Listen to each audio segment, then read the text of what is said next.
do. Okay, so I'll start with this article that was published in the Boston Globe in 2008, and it was called "The Freedom to Say No."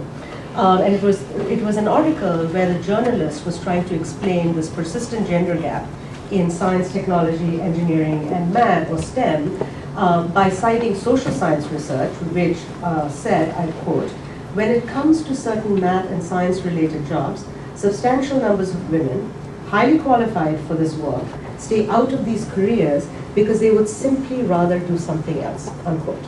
In other words, women had the freedom to say no to science, math, and engineering, and they did. So in essence, what is the problem? The assumption underlying this article, and also the research on which it was based, is that the decision to choose one discipline over another, one career path over another, is entirely a matter of free choice, driven by one's talent and intrinsic motivation, and unconstrained by societal forces. But this is the very assumption that I wanted to question in the work that I do with my students. Are these choices really free, or might women's freedom be constrained by overt, or what I'm more interested in, are covert gender cues that operate in academic and professional cultures that subtly signals who seems to naturally belong here and likely to do well, and who doesn't seem to belong quite so well and may not be so successful. And if this is the case, what factors might release women from these constraints and promote their resilience in STEM? So by that I mean build confidence and self-efficacy, promote positive attitudes, promote motivation and interest in going into STEM careers. So this is the broad question I'm interested in, and before I talk about the theoretical model and the studies and the data that actually tested it, I want to take a step back and just set the stage and tell you that, which you probably know if you've come to other talks in the series, that there are pretty strong stereotypes linking science and engineering and math, particularly in the physical sciences, with men more than with women. So people hold these stereotypes that boys and men are better at quantitatively oriented disciplines than girls and women, and the opposite side is that girls and women are better at verbal disciplines and artistic disciplines than boys and men. Sometimes these beliefs are endorsed pretty explicitly. People think it, they can tell you this if you ask it. Other times it's not endorsed explicitly, but it's there in the person's mind, and you can capture it using indirect or implicit measures, which I'll talk about in a little bit. It turns out both women and men endorse these stereotypes or show them implicitly. And in fact, girls and women who hold these stereotypes tend to show significantly less interest in pursuing science and engineering classes, majors, certainly careers. And indeed, the education pipeline in STEM leaks pretty steadily from adolescence to adulthood, and at every critical juncture, there are more women who leak out of these disciplines than men, and fewer women who come into these disciplines than men. So a couple of examples. In college, fewer women declare majors in physical sciences and engineering than fewer women than men, and more women than men switch out of these disciplines into some other major. In graduate school and in professional life, female scientists and engineers are relatively invisible. Only 26% of grad students in physical science and engineering are women, and even a smaller percentage, our national average is about 18% of tenured faculty in these disciplines are women. Interestingly, all of this data, especially the skewed gender ratio, almost invites the assumption that women's ability and performance in STEM must then lag behind that of men. If that weren't the case, why would there be such a big discrepancy in women and men who choose to enter these disciplines? But if you look at the data more carefully, especially in this last decade, it turns out that assumption is not necessarily true. The gender gap in math performance, test performance, it has shrunk considerably over the past 30 years, and depending on what type of measures you use, on some measures it's not there at all. Specifically, there are some papers recently in PANAS and in Science that show that if you look at high school and college advanced math classes, which is the very core of physical science and engineering, girls and women get equal or better grades in those courses than do their male peers. But where women do lag behind is their self-conception in STEM. By that I mean how confident women feel in math and engineering is far less than their male peers, how positively they feel about these disciplines, how much they like them. these disciplines is usually less positive than their male peers. Their identification, how much it matters to their self-concept, to their sense of self, to their intellectual development, is usually less than their male peers. So the question is, why this discrepancy between performance gaps decreasing or not there, depending on what measures we look at, but yet a big lag or a big gender discrepancy in interest in science and engineering? So this is the question I'd become interested in since about 2005-ish. And to try and get a handle on this question, my students and I, we proposed this stereotype inoculation model where we argue that one factor, not the only factor, but one factor that influences students' interest in science and engineering has to do with the environment in which students learn this information, particularly the socializing agents in them. So who are the professors? Somehow this thing is kind of screwed up, but we ignore it. Who are the professors in the classroom? Who are the other experts students see? Who are the peers they see? And there are sort of four broad predictions that I want to briefly mention that are sort of tested across all of these studies. First, we thought that the more students see same-sex professors, experts, and peers, the more likely they are to develop positive attitudes towards science and engineering, feel identified with these disciplines, feel a sense of confidence or self-efficacy, engage in behaviors that show motivation and interest, and downstream pursue careers or majors in STEM fields. We thought that this contact with same-sex experts should matter significantly more for women, for female students, than for male students. Why? Because female students, as the group that's negatively stereotyped in STEM, visiting an expert who is a scientist or an engineer who defies that stereotype should have a significantly stronger effect on their sense of confidence in what they can do. Whereas for a male student who is the numeric majority in STEM fields, and hence the cultural default, seeing one more male scientist or engineer or not seeing him is not going to make that much of a difference. So we thought that the action, the gender composition, should matter most for female students rather than for male students. The name stereotype inoculation is because we thought that those female experts should be acting as a social vaccine that buffers or inoculates students' sense of self in the face of this larger societal stereotype, the virus. So that's a medical model or metaphor.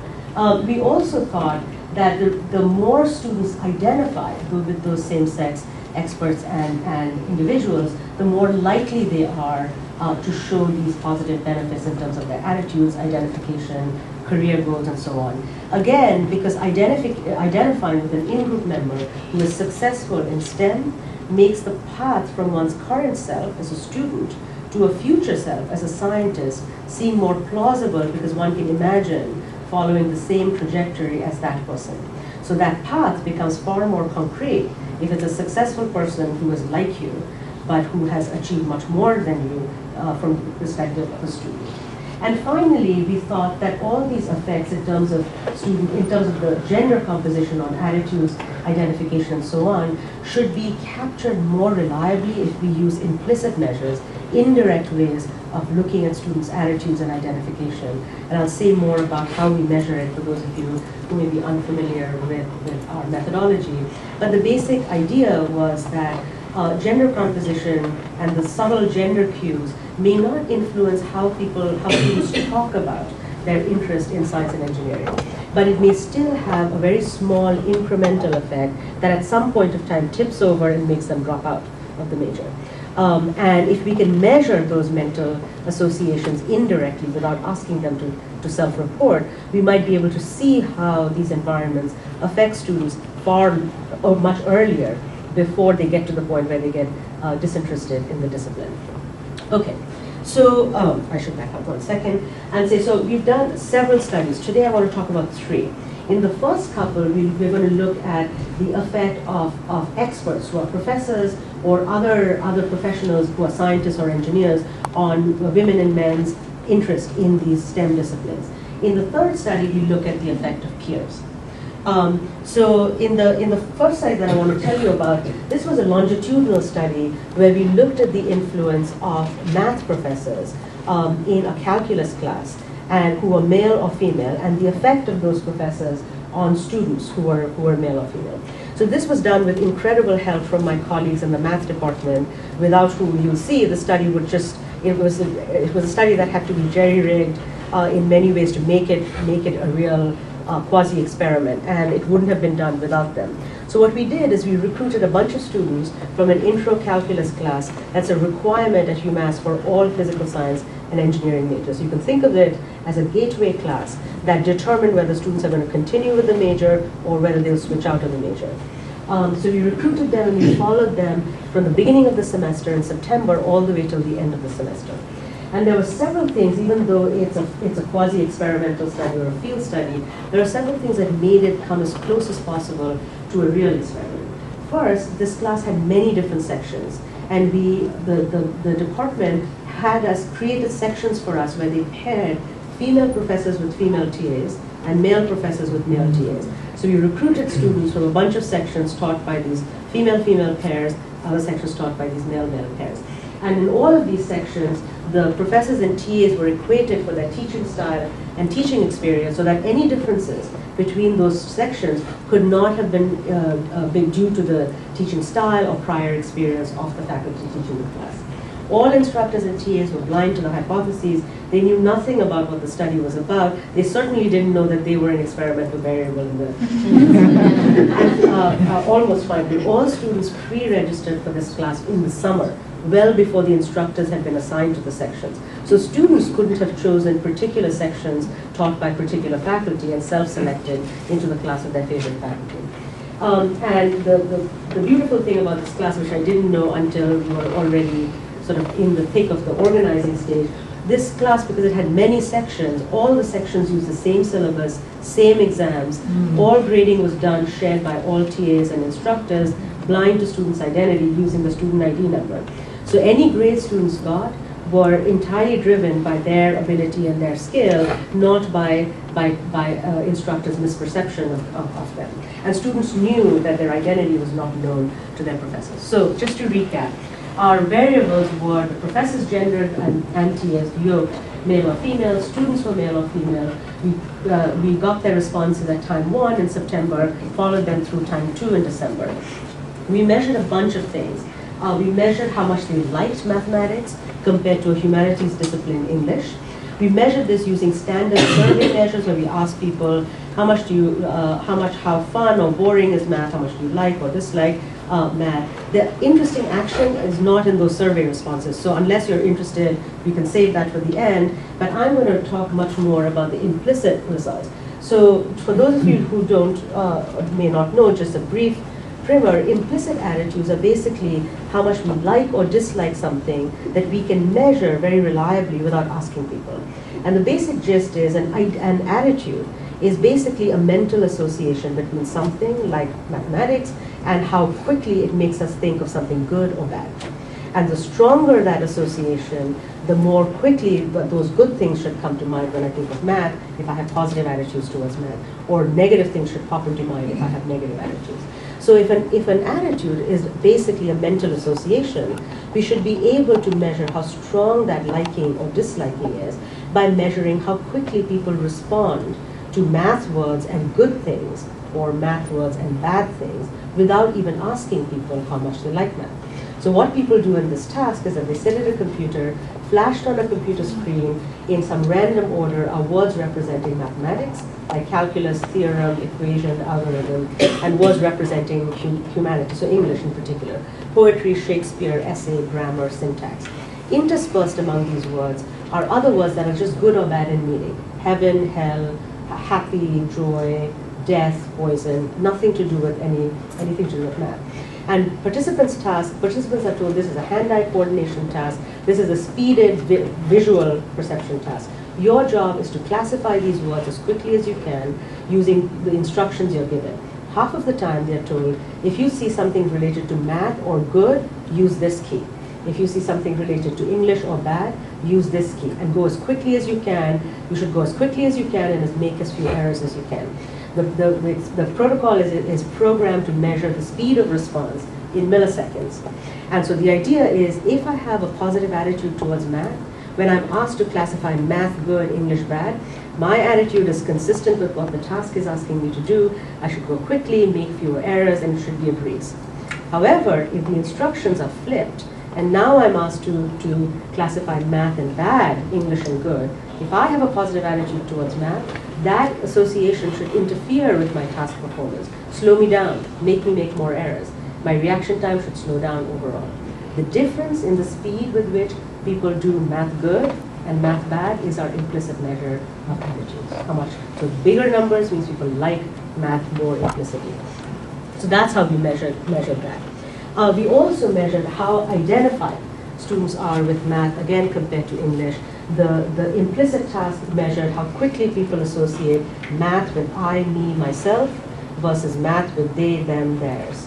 And the explicit task asks people, how important is it to you? How important is it for you to do well in mathematics? Those kinds of importance and identity centrality sorts of questions. We also measured how confident they were. In particular, we measured how well they thought they would do in this class at time 1 and time 2. By the way, all of these measures were captured at time 1 and time 2. We asked them, we measured how much they identified with their professor. We got their permission to get their final grade from the registrar's office. And we also went into the classroom and observed class dynamics in September and in December. So let me first show you what we found in terms of students' identification with math. Remember, higher numbers mean stronger, more identified with math. Negative numbers means disidentified with math. Numbers close to 0 means equal identification with math and English. Okay, so just to orient you here, the black bars are female participants, the gray bars are male participants. Female professors, male professors. What you're seeing is that the women in classes taught by male professors identified strongly with math when the professor was a female, but not at all when they were male. Male students identified with math equally, regardless of the gender of the professor. Same pattern of data when we looked at attitudes. Female students strongly disliked math when their professor was male. They liked math and English equally when their professor was female. Male students liked math and English equally, regardless of the gender of the professor. Yeah. Just time again, Bhuju? Is this time 1, time 2? Oh, good question. Sorry. Yeah, so time didn't matter. The same results obtained whether we measured this 3 weeks into the semester, which was our time 1, yeah, or December, which was 3 months into the semester. So the results it was a great experience of doing a study where the effect happened right away and it stuck. It didn't increase, it didn't decrease, it just stuck through the semester. And I should say that the professors were not in the experimental room or in the carrel where the data were collected. So the professors are not in the room when students are showing this effect. So it's sort of an effect that happens and then it sticks, at least through the entire semester. We found the same results when we looked at students' self-confidence, which we measured as how well they expected to do in the class. For women, when they were in a class taught by women professors, they expected to do far better than when they were taught by male professors. Male students expected to do equally regardless of who their professors were. Remember that this effect is not because the women are thinking that their female instructors will be more lenient, because they were fully aware that the female instructors may not have even graded their exams because the exams were shared equally across all sections and the exams didn't have their names, it only had their student ID number. So this effect is a sort of a increase in confidence or a decrease in confidence, depending on how you want to look at it. It's not increased leniency. Phil? Not at all that I would doubt you, but do you have some kind of measure of who they were thinking of when they were thinking of who was doing the grading? Because it could be just an accessibility issue where if I see a woman in front of me frequently and I think about how am I going to be graded, I'm thinking about a woman grading me. That's a good question. So we don't know who they were thinking of when they were asked this question. But the reason I'm not sure it was an accessibility effect is because at the very beginning of the semester in describing the course, they knew or they were told that this is a course where all your friends and everybody will take the same exams no matter whose section you're in, and they knew that essentially the exams were disassembled.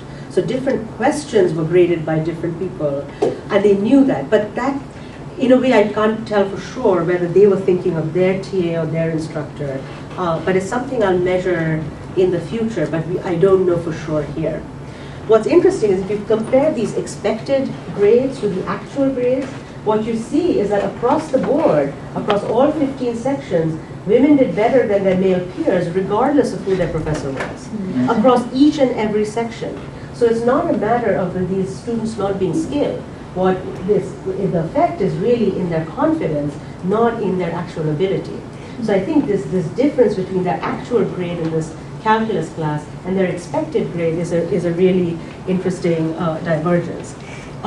So why do same-sex professors have this positive effect on female students? Remember, we predicted that the critical ingredient is feeling identified with her.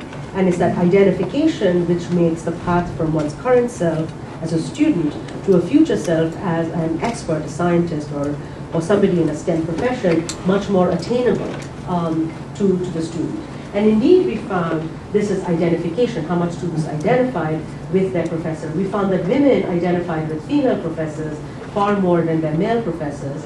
Male students showed the slight reverse trend, but this difference was not significant. So it was the women who were really driving this effect, that they were identifying more with her than with him.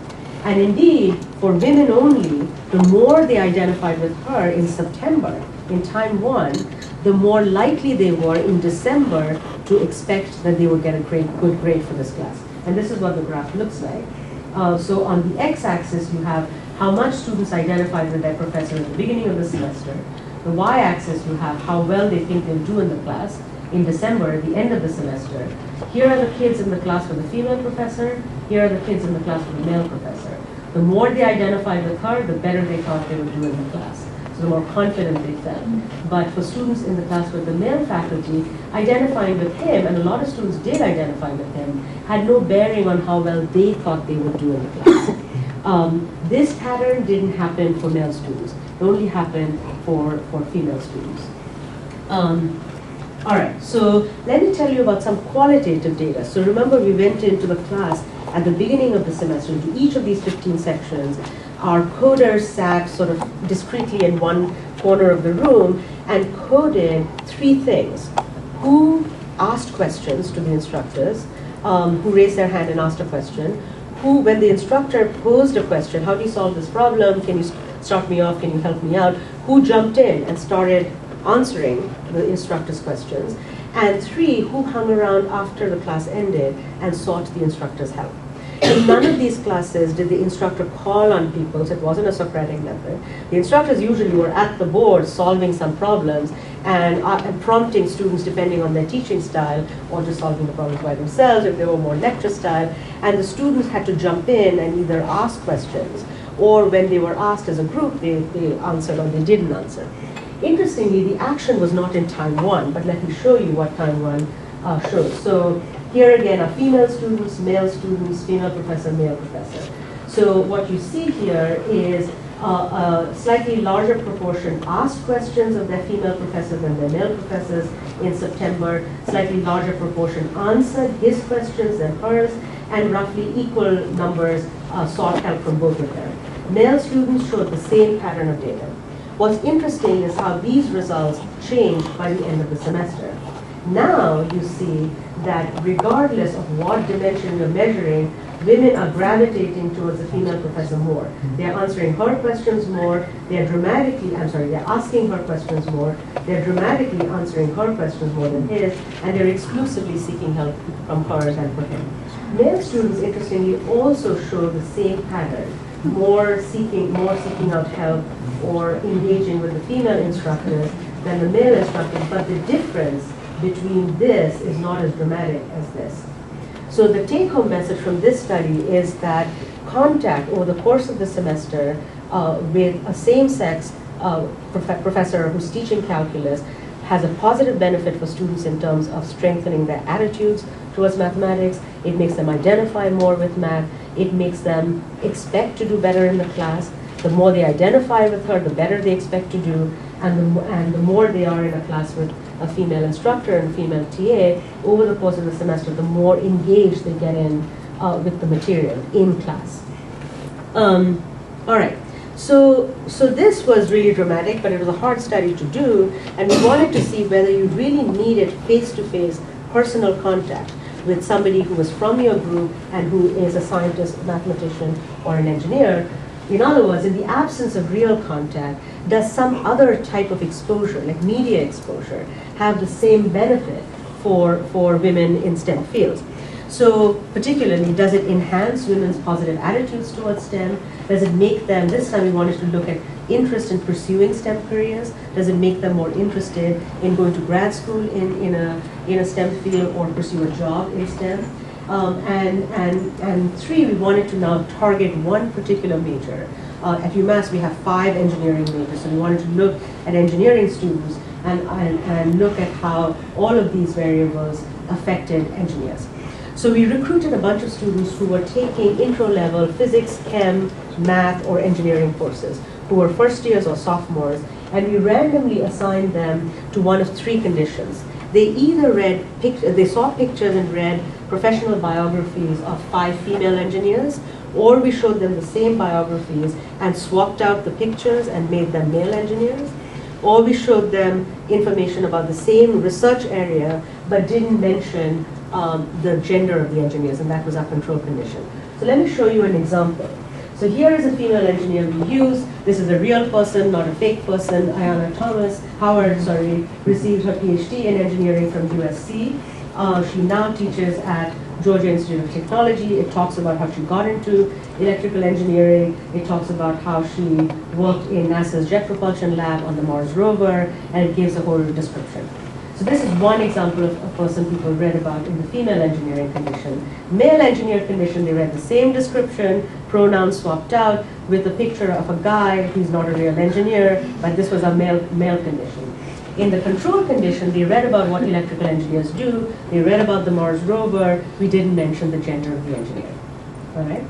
So then, after that, after they read 5 such biographies of various race and ethnicity, we tried to pick people who were young, in their 30s, so that students could identify with them. We picked people who were white, Latina, Asian, and African American.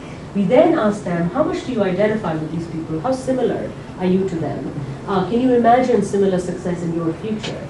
And then we measured the same types of variables we measured in the previous study. We measured how much they implicitly identified with engineering and their attitudes. We measured the explicit versions of it. Again, I'm not going to talk about that now, but I can tell you what we found in Q&A. We measured their self-efficacy, how confident they were in their engineering ability, how well they thought they would do in engineering classes and in the major. We measured their career goals. How interested were they or not in pursuing grad school or a career in engineering? So let me show you what we found. So here is a female engineer condition, male engineer condition, control condition. This is how much they liked engineering. These are engineering students, and when they read about female engineers, they show strong positive attitudes towards engineering. When they read the same descriptions but attributed to male engineers, their attitudes flip and become strongly negative. When they read about the same engineering innovations without any mention of gender, they also show strong negative attitudes towards engineering. What's interesting is reading about engineering without mention of gender is no different than reading about male engineers. So by default, the field is seen as more masculine. Yeah. So you're saying that gender was really the overriding cause and not racial or ethnic identity? That's right, because we didn't manipulate, we didn't have different biographies that were separated by race. We just wanted to have a diversity of engineers so that students who were already in engineering could relate to these people on multiple levels. Their area of interest, how they got into engineering, maybe their ethnicity, maybe something else that grabbed their attention. So yeah, we didn't manipulate race in this study. So what's a little bit scary about this is these are engineering students. They're intending to, or they've already declared a major in engineering, and it's simply reading about male engineers, 5 of them, makes their implicit attitudes significantly negative, whereas reading about female engineers makes it positive. We then looked at, let me back up for a second. We looked at how much students identified with these individuals and whether that affected their interest in pursuing engineering careers. And what we found is that the more students identified with her, or with them, I should say, the more they felt confident in their own ability in engineering, which in turn predicted stronger motivation and intention to go to graduate school and get a job in engineering. This pattern of results didn't happen for the male engineer condition. We also got a similar pattern of data such that identification with female engineers made them implicitly identify with the discipline as a whole, which in turn predicted greater interest in pursuing engineering careers. And again, this pattern of results only happened in the female engineering condition, female engineer condition, not in the male engineer condition. So summary so far, take home from studies 1 and 2, the data suggests that the presence of female experts in math and engineering increased women's liking for these disciplines, their identification with it, their confidence or self-efficacy in their own ability, and their desire to pursue a career in these fields.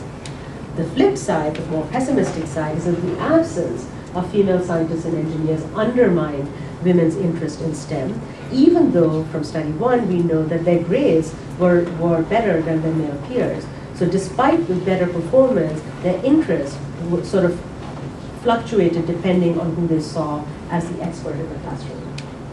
It turns out that media exposure, a study 2, to female expert had the same benefit as actual contact. Actual contact was more powerful in terms of effect size, but media exposure was also beneficial as opposed to nothing. The main ingredient seemed to be how much students identified with these individuals. And again, it's that identification which made concrete the path from one's status as a present student to a future scientist seem much more attainable.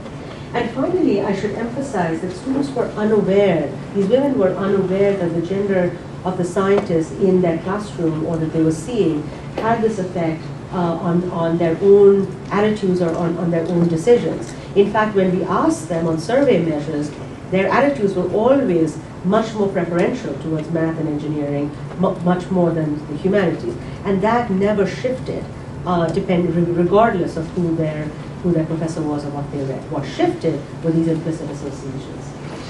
Okay, so far I've shown you this. Everything that's shaded in blue, I've shown you some data showing that the gender composition of the environment, particularly professors and other people, experts people see, has an effect on their attitudes, identification, self-efficacy, future goals, that it happens more for women, not so for men in STEM. It happens when women identify with these disciplines, with these individuals. What I haven't talked about at all is what effect, if any, peers have in these science and engineering environments. Because we know that the gender ratio of women and men in STEM fields is hugely skewed. And in fact, data collection on these studies has been like pulling teeth, because for every 4 men in a class, there's 1 woman. So it's been a study that I thought would take a semester has taken 2 years. So it kind of shows you that the gender ratio of students in the classroom is really skewed, which suggests that should have an effect more than who is teaching the class. So we went in thinking that if contact with same-sex experts has a positive effect on female students, will contact with same-sex peers have the same benefit? If so, more specifically, what specific gender composition ought to be most beneficial for women? Is it gender parity? Is it being in a room with 50% women and 50% men? Or is it female majority? Which should be better, and perhaps why? So what we did is we did a study where we systematically varied the gender composition of engineering teams that we created in the lab. And we put engineering students in these teams, and we tested how the composition of the peers in the team affected their feelings of threat or challenge, thinking about, anticipating working in this team, how it affected how much they participated on the engineering problems that they were supposed to solve in the group, and how it affected post-task, how it affected their career goals. So this is a study that I'm still doing, but in anticipation of this talk, I thought, how fun it would be if some of the results looked good, and if I could present it, and they looked good, and I thought, all right, it's not done, it's clearly not done, but I want to present the data and get your feedback, because there's clearly some effects that I went in predicting, and one that I'm a bit surprised by, and it'll be obvious which one. So what we did is we randomly assigned students to one of three types of engineering teams. They either were assigned to a 4-person team where women were in the majority, so there were 3 women, 1 man, or there was gender parity, 2 women, 2 men, or female minority. They were the only woman in a team with 3 guys. Now, I should say, only 1 person was a real participant. The other 3 team members were actual engineering undergrads, but they were my confederates. We had trained them to behave exactly the same way across all interactions so that they would be believable, viable engineering students, but that we could control for their behavior and only look at the real participants' behavior, which is also why it's been taken so long. Let me back up. So students came into the lab. They met. We told them this is a study on how engineering teams solve problems. So you're going to be in a group of other engineering students from UMass, and you're going to be given this time-limited task of 2 problems. And we are interested in which teams come up with the best solutions.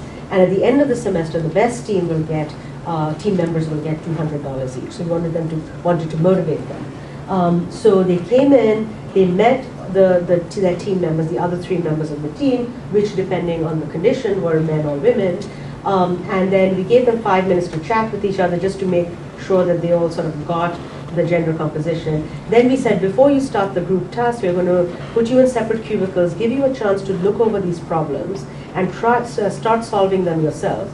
Ask you a few other questions, and then we'll bring you back into this team, give you 15 minutes, time you, and then we'll be done. Okay, so after they met their team, we took the real participant into a separate cubicle, and they thought their team members were also going to be separate cubicles. And we had them start to solve the problem, but of course we didn't give them enough time to get through it. And after they got a sense that this is not easy, these are not going to be easy problems, we then measured how they were thinking about this upcoming task, whether they were looking forward to it and they felt that they had the skills to handle it, it would be fun to do this in a group, which is challenge, or whether they felt this is going to be tough, I'm not even sure how I'm going to do, this is going to be difficult, I don't want to be here, threat, right? So we measured threat and challenge. We then took them back to the room, we gave them 15 minutes to work on these problems, the 2 problems, and we rated how motivated they were in this problem-solving task, how interested they were, how confident they were as they were generating solutions with the rest of their crew. We also measured how often they generated solutions. We had an engineering graduate student code how accurate the real participants' contributions were, because that accuracy was a measure of how well she understood the basic concepts in engineering. And then after the task was over, we again took her to a separate room, measured a whole bunch of demographic stuff, and among other things, now we asked her, how much do you want to go into an engineering profession? Asked her a bunch of questions about that. All right, so this is what we found for threat and challenge. So this is challenge. Here are the women in the female majority group, parity group, female minority. So the women in the female majority group was significantly more challenged as they anticipated this task with their engineering peers, whereas others in the female parity group and the female minority group was significantly less challenged. What was a bit of a surprise to me is that the parity group were actually no more challenged than the minority group. It was not sort of a step function. These 2 groups were much lower than that. We had a similar pattern of data, mirror image, opposite in terms of threat. Now the female majority group, the women in that group, showed least threat. The women in the female minority group showed most threat. The parity group were somewhere in the middle. Same sort of pattern that would make sense when we looked at how much students had to say when they were solving the problem with their team members. How interested they were, how often they helped generate solutions, how confident they sounded, and all of that. Again, women in the female majority group talked more, had more to say, sound much more confident than their peers in the parity group or the minority group. We then were interested in why these people were talking differentially. Is it that the anticipation of feeling challenged or threatened predicted what they actually did when they went into these teams? So we looked at the correlations between threat and challenge and how much they talked in each type of group. And what we found is that how threatened people felt only affected how much they talked in the female minority group. The more threatened they felt, the less they spoke. In contrast, challenge only predicted how much they spoke in the female parity group. The more challenged they felt, the more they spoke. In the female majority group, neither threat nor challenge correlated with how much they spoke. And I think that's going on because in the female majority group, there's a real restricted range. Everybody is talking quite a bit. Everybody is reporting quite a bit of challenge, very little variance on that, and very little threat. So there's not much room for a correlation. Whereas in these two groups, there is much more variability. And threat is predicting the variability here, and challenge is predicting the variability there. And finally, we looked at how much these students know about engineering, understand engineering concepts as measured by the graduate students who quoted what they said, and whether that correlates with how much they speak, and whether that correlates with how interested they are in pursuing engineering careers. And so the obvious prediction is that the more I know about engineering, then if I go into a group, the more I should have to say, because I know how to solve it, or I know some things about how to solve this problem. So there should be a strong correlation. And indeed, on that dimension, there was. So across all three groups, the more they knew about engineering, the more they spoke up in each of the three teams, and all three correlations were pretty robust. The action or the difference happened in how much they knew and its correlation with whether or not they wanted to pursue a career in engineering after being in a group where they were the only minority, or a solo person, or a parity group, or a female majority group. And here we found that for women in the female majority group and the parity group, the more they understood engineering, the more interested they were to pursue engineering. But the correlation wasn't significant. If anything, trended in the opposite direction for women in the female minority group. So these were students, even if they knew a lot about engineering, they were not interested in pursuing it as a career after being the only woman in this group. If anything, and I'm interested to see how this correlation may change, if anything, the correlation is going in the reverse direction, which is really bad news. It's not just a null finding. So we'll see, but it's not significant. We'll see where that goes. So take home from study 3 is that women who are beginners in engineering, and I think the beginners part is key, flourish most when they're assigned to engineering teams with mostly female peers. This is where they feel more challenged and less threatened. This is where they participate most actively. This is where their knowledge about the subject matter is much more likely to translate into interest in the career. On the flip side, women who are beginners retreat most from STEM, from engineering, when they're assigned to teams with mostly male peers. This is where they feel most threatened and least challenged. This is where they participate least and stay quiet. And this is where their knowledge about the subject matter really is not correlated with their interest in pursuing the career. Interestingly, and this is the part that I was sort of agnostic about, I didn't know which way it would go, that the groups with gender parity seemed less beneficial than groups with female majorities. Again, the caveat is, I think this may be true specifically for beginning students who are first years and sophomores.